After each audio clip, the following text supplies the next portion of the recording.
चाहे जो आ जाए भाई, जब तक हमारा हाथी ना बना हुआ है हम विश्वास न करिए। हाथी बना हुआ है वो हर नीला हमारा है। गुमराह करने के लिए हमारे बीच में आया, लेकिन हमारा सिर्फ एक ही घर है और एक ही पार्टी है, वो है सिर्फ बहुजन समाज पार्टी। चंद्रशेखर जी को जानती हैं कि नहीं? जी हाँ, जानते हैं। कैसे नेता हैं वो? समाज में ठीक ही हैं थोड़ा। उनमें वाकई में समाज का दर्द है। लालच और लोभ छोड़ के और बीएसपी में विलय कर देना चाहिए। और 2024 में बहन कुमारी मायावती जी को पीएम बनाएंगे। हेलो दोस्तों, एक बार फिर से आप सभी का मैं बहुत बहुत स्वागत करता हूं। मैं ग्राउंड पर निकला हूं इस समय जायजा लेने के लिए कि 24 को लेकर क्या है माहौल, जनता क्या सोचती है, ग्राउंड पर लोग क्या सोच रहे हैं, किसकी बनेगी सरकार। बताइए क्या होगा इस बार 24 में, तीसरी बार मोदी सरकार। क्यों मोदी सरकार जो झूठे वादे करती है और एक भी काम कोई उसने अच्छा नहीं करा है ना। भारतीय जनता पार्टी, आपने बोला भारतीय जनता पार्टी, देखो जनता भी एक तो है ना पागल ही है, मैं सही बताऊं। और भारतीय जनता पार्टी का भी अर्थ यही है, भारत की जनता पागल है। देख लो, बी से क्या हो गया भारत, जे से क्या हो गया जनता, पी से क्या हो गया पब्लिक। तो भारत की जनता पागल है, तो यही चीज अर्थ पूरा है ना। जनता पागल है, जनता है ना समझ चुकी है। और जो पागल है उनकी तो कोई हो ही नहीं है ना, उनकी तो सीमा ही नहीं है कोई भी। और जो समझदार व्यक्ति है वो इस बार अपने सच्चे और ईमानदारी के साथ में बहन कुमारी मायावती जी को वोट देगा और ज़मीनी स्तर पर काम करेगा, जन जन तक जाएगा, गली गली जाएगा, गांव गांव जाएगा और बहुजन वेशन मूवमेंट के बारे में समझाएगा। बहुजन नहीं संगठित कितना, ये बताओ आप। अभी तो बहुत सारी पार्टियां बन गई हैं। तो पार्टियां देखो बनी है, जिनकी आप बोले पार्टी बनी है, वो तो सब एक है ना, एक अपने मान सम्मान स्वाभिमान की तो मैं बात ही नहीं करूँगा, लेकिन अपने स्वास्थ्य के लिए वो लोग यहाँ पर आए हैं। हमारे समाज को खोखला करने के लिए आए हैं, हमारे इसको है ना गुमराह करने के लिए हमारे बीच में आए हैं। लेकिन हमारा सिर्फ एक ही घर है और एक ही पार्टी है, वो है सिर्फ बहुजन समाज पार्टी। क्योंकि हमारा झंडा नीला है और झंडा भी मजबूत है। जो क्योंकि माननीय काशीराम साहब ने बोला था क्या बीएसपी की क्या पहचान, नीला झंडा हाथी निशान। बीएसपी की क्या पहचान? देख ही रहे हैं आप, तो जैसा आप तादाद देख रहे हैं, कुछ न कुछ तो लग रहा है कि ऐसा क्या आगे बढ़े। इस बार तीसरी बार मोदी जी पीएम बन रहे हैं, राम मंदिर भी बना दिया है।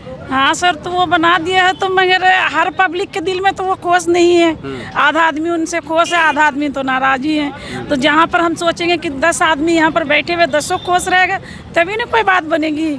ये तो बनने का कोई यही नहीं, जो गरीब है उनके पर पक्का मकान भी दे दिया, विकास की गंगा अकाउंट में कहाँ दे दिया, मुझे बताइए कहाँ दे दिया। हर जगह जाइए आप दिल्ली के, वो तो सर जितने झुग्गी झोपड़ी वाले उनको मिलना चाहिए, जो इंसान गरीब है उसको मिलना चाहिए, उसको तो मिल ही नहीं रहा। जो उनका नेताओं है उनको मिलता है। चंद्रशेखर जी बहन जी को साथ आना चाहिए। चंद्रशेखर जी ने बहन जी को बर्थडे की बधाई भी दे दी। सर हम कैसे बर्थडे का? अच्छा, चंद्रशेखर जी को जानती हैं कि नहीं? जी हाँ, जानते हैं। कैसे नेता हैं वो अब ठीक ही है, एक लेके समाज में ठीक ही है, थोड़ा सही है उनका। हाँ, आना चाहिए साथ में अब। हाँ, अब टाइम आ गया है। टाइम आ गया है, तब हम उनको सोचेंगे कि ठीक है आगे और हम बढ़ाएं उनको, कोशिश करेंगे। उनको तो थोड़ा ठीक ही चल रही है, उनसे तो सही है। मतलब वो मोदी से तो अच्छे ही है वो। चंद्रशेखर मोदी से अच्छे हैं। हाँ सर, वही तो थोड़ा अच्छे है वो। मोदी को तो कोई हम अच्छे समझते नहीं। अच्छा, चंद्रशेखर बहन जी में क्या लगता है? चंद्रशेखर कहते हैं कि बहन जी हमें अब बुलाएं, गठबंधन करने के लिए बहुत ज्यादा लाइक। अगर वो बोलता कि बहन जी मुझे बुलाएं, बहन जी तुम्हें बुलाएंगे कि तुम्हें खुद जाना चाहिए था। मैं तो साफ कहता हूँ है ना, क्योंकि जो इतना बड़ा नेता है जिसके है ना, जिसको सीख करके यानी बहन कुमारी मायावती जी से सबों ने राजनीति करना सीखा।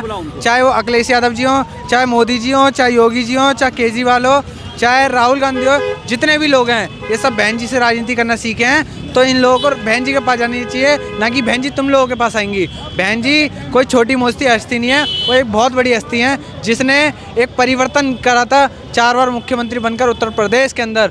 वो किसी भी आज तक, चाहे योगी सरकार हुई हो चाहे कोई भी हो, उत्तर प्रदेश के अंदर में आज तक का रिकॉर्ड है, किसी ने भी परिवर्तन नहीं करा जो बहन जी ने करा। नहीं तो बटा हुआ समाज कभी शासन नहीं कर सकता जी। कई पार्टियां बन चुकी हैं, ऐसे में साथ आना कितना जरूरी है? देखो अब देखो मुद्दे है ना, सवाल भी बहुत उठते हैं कि भाई ये तो उसका एजेंट है, ये तो उसका एजेंट है, ये उसका, ऐसे बहुत सवाल होते हैं। क्या है, इसने तो इतना पैसा का घोटाला करता है, इसने ये करा है वो करा। तो इन सब से भाई कोई जुड़ा नहीं होगा, वो भी हमारे समाज का व्यक्ति है, वो भी हमारे समाज का भाई है। तो मैं तो ये चाहूँगा अगर ये दोनों एक साथ हो जाते हैं है ना, गठबंधन हो जाता है। लेकिन सबसे पहली बड़ी बात चंद्रशेखर भाई को ये नहीं बोलना चाहिए कि आप हमारे पास आओ, नहीं, बल्कि आप उनके पास जाओ, क्योंकि आप उनसे छोटे हो। नहीं, उन्होंने बधाई भी दे दी है आज। तो बधाई तो हर कोई दे रहा है, तो पूरे देश भर के लोग जितने भी, अच्छा किसी भी पार्टी में हो, किसी भी संगठन में हो, सारे लोग दे रहे हैं बहन जी को।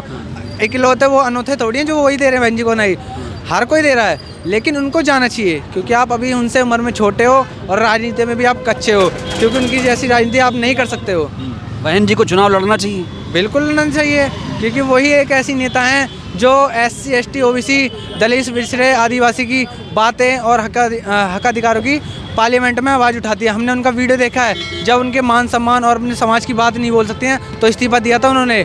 हमने वो वीडियो देखा, तो ऐसा कौन नेता है हमारे समाज में, बताइए? ऐसा कोई नहीं है। सब उन्हें पैसे मिल जाए तो अपनी बात को, अपनी जबान को चुप कर लेते हैं, बंद कर देते हैं, लेकिन ऐसा नेता नहीं है जो अपनी बात को पार्लियामेंट में अपने समाज के। आ जा रहा है बहन जी डरती हैं बीजेपी से। कौन बोल रहा है? बल्कि बीजेपी खुद डरती है बहन जी से, क्योंकि बहन जी वो ये नहीं चाहते अगर बहन जी एक बार मैदान में आई तो उनका ये क्या हाल होगा, या वो हारेंगे जीतेंगे, उन्हें ये खुद नहीं पता, इसलिए सारे लोग डरे हुए हैं। और बहन जी अभी इसलिए नहीं आ रही हैं क्योंकि देखो अभी समय है, अब 3 महीने हैं, लेकिन जैसे समय और नज़दीक आएगा बहन जी खुद ज़मीनों पर उतरेंगी, है ना। बहन जी ने ऐलान कर दिया है कि अगर मुझे भी अगर मान सम्मान में, अगर अपने बहुजन समाज के मान सम्मान में आना पड़ेगा तो ज़मीनी स्तर पर लेवल में मैं ज़मीन पर आऊँगी। बहन जी ने खुद बोला है। भैया हाँ जी,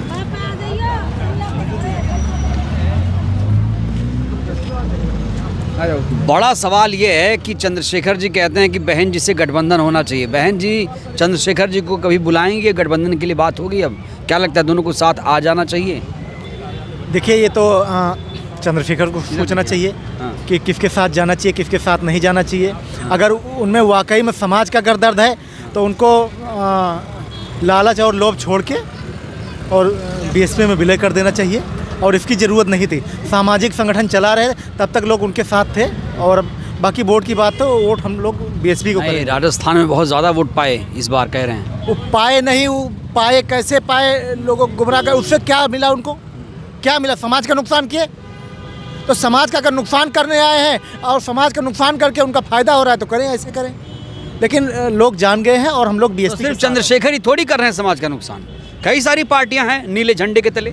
देखिए, नीले झंडे के तले तो हैं, लेकिन समाज के लिए काम कौन करेगा? अगर वाकई में आप समाज के लिए काम करना चाहते हैं तो आप समाज के साथ लग जाओ और बीएसपी के साथ खड़े हो जाएं। नहीं, आपने बड़ी बात बोली, इतनी बड़ी पार्टी बनाई, सींचा खून पसीने से, जेल गए, जेल काटी, अब विलय कर दें अपनी पार्टी को। अरे जेल वो नहीं गए, लोगों की ज़िंदगी बर्बाद कर दिया भाई। खुद तो मलाई खा रहे हैं और लोगों को उकसा करके। यहाँ संत रविदास आंदोलन हुआ था, खुद तो चले गए और लोगों को यहाँ छोड़ गए मरने के लिए। लोग जेल में गए और खुद बाहर आ गए, लोग अंदर रखे। क्या कारण है कि वो तो सत्ताधारी की साजिश थी उस समय की सरकार। तो उनके पीछे जो लोग काम कर रहे हैं वो लोग काम कर रहे हैं, और हम लोग वो चीज़ें उजागर हो चुकी है। हम लोग उनके बहकावे में आने वाले नहीं हैं, और युवा समझ चुका है। और हमारे बीच में भी कुछ लोग, लेकिन युवा तो उन्हें हीरो मानने लगा है अब। नहीं, हीरो मानने लगा होगा, वो कुछ तो लोग दिखाते हैं, लेकिन कोई समाज के हीरो नहीं। जो बहन जी ने कर दिया वो नहीं कर पाएंगे, और हम लोग बहुजन समाज पार्टी की विचारधारा। लेकिन अब पार्टी का ग्राफ जो है बीएसपी का गिर रहा है। देखिए, गिर रहा होगा, ये गिरता उठता ये सब चलता रहता है। तो हम लोग फिर से खड़ी करेंगे और फिर से लड़ाई लड़ेंगे। कितनी उम्मीदें हैं इस बार उत्तर प्रदेश में? उम्मीदें सिर्फ उत्तर प्रदेश में नहीं है, बाकी पूरा हम लोकसभा लड़ेंगे भाई। पूरे भारत के चुनाव होगा प्रधानमंत्री के लिए, और हम बहन जी के लिए वोट करेंगे। और आपने कहा कि चंद्रशेखर, हम वो वाले आदमी नहीं बनना चाहते कि हमको छोटा भाई कह देते तो हम एक सीट पे भी मान लेते। वो वाले हम आदमी नहीं हैं, ठीक है। हम समाज की लड़ाई लड़ रहे हैं। हमने, बहन जी ने परिवार छोड़ा है, सब कुछ त्यागा है। इन्होंने क्या त्यागा है? इन्होंने सिर्फ, और उनके पीछे जो लोग काम कर, उनके पीछे जो लोग हैं वो उनके लिए सिर्फ काम। ऐसे ही लोग हैं नीला गमछा लेकर। अरे नीले गमछा लेके चाहे जो आ जाए भाई, जब तक हमारा हाथी न बना हुआ है हम विश्वास न करिए। हाथी बना हुआ है वो हर नीला हमारा है। हाथी रहना चाहिए, हाथी रहना चाहिए, वही बाबा साहब का चुनाव चिन्ह है। तो आप कैसे कह सकते हैं देश हमारा बदल रहा है? जो लोग ये कहते हैं देश महान है, महान नहीं है। मैं कहता हूँ हमारा महान जब होगा जब ऐसे नेता और जो झूठे वादे करते हैं वो यहाँ से भगाए जाएंगे, और उनको शांति से नहीं, मार के भगाओ यहाँ से। क्योंकि तुम्हारे नौजवान खतरे में, तुम्हारी बहन बेटी खतरे में है, तुम्हारा मान सम्मान खतरे में है। मान सम्मान स्वाभिमान के लिए अगर वो गर्दन कट जाए तो वो गर्दन पैदा करो साथियों। मैं सभी नौजवानों से कहूँगा और अपनी माता बहनों से कहूँगा कि अपनी बहनों को, अपनी बेटियों को सुरक्षित रखो, क्योंकि ऐसे ऐसे दरिंदे घूम रहे हैं। अभी हमने एक केस देखा था कि एक बच्ची थी वो पढ़ने जाती थी। आप सिंपल ये बताओ, केस ना बताओ, बहन जी कितना मजबूत हैं, 24 में क्या होगा? देखिए बहन जी के बारे में तो कोई भी नहीं सोच सकता, हम भी वो सोच नहीं सकते कि वो कितनी मजबूत हैं। वो इतनी मजबूत हैं, अगर एक बार आ जाए ना तो किसी की औकात नहीं उनके सामने कोई बोल जाए। अगर 2024 की बात रही लोकसभा चुनाव की, तो हम नौजवान और मैं अपनी बात करूं तो रोडों पर जाकर गली गली गांव-गांव जा करके नहीं बहन जी का प्रचार करूंगा और बहुजन समाज पार्टी को वोट दिलवाने का काम करेंगे और बहन कुमारी मायावती जी का जो उन्होंने विकास करे उत्तर प्रदेश के अंदर वो हम बताने का काम करेंगे और 2024 में बहन कुमारी मायावती जी को पीएम बनाएंगे। चलिए, बहुत बहुत धन्यवाद। तो आपने सुना लोगों की राय, लोग क्या सोचते हैं। ये ग्राउंड के हालात मैं आपको दिखा रहा हूँ। ग्राउंड पर उतरना बहुत ज़रूरी है। ग्राउंड पे जाने से पता चलती है असली हकीकत क्या है, घर में बैठ कर नहीं। इसीलिए हम जायज़ा लेने आए थे। जो बातें आपने लोगों की सुनी उसको लेकर आप क्या सोचते हैं, अपनी प्रतिक्रिया देना मत भूलिएगा। बहुत बहुत धन्यवाद, शुक्रिया।